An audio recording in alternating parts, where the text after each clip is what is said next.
আসসালামু আলাইকুম। এই মুহূর্তে আমরা অবস্থান করতেছি তায়েফের ময়দান, যে তায়েফের ময়দানের নাম শুনছেন। আমরা এখানে মোটামুটি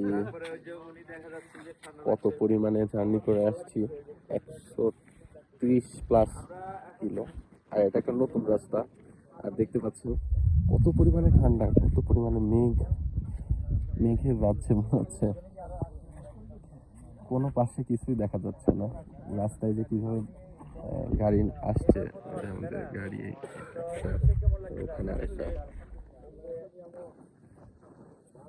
এক জায়গায়, সৌদি আরবের এক জায়গায় যখন প্রচণ্ড তাপদাহে সবাই অস্থির, আর তখন আরেক পাশে এখানে মনে হচ্ছে কত টেম্পারেচার আমি দেখে বলবো, অনেক ঠান্ডা।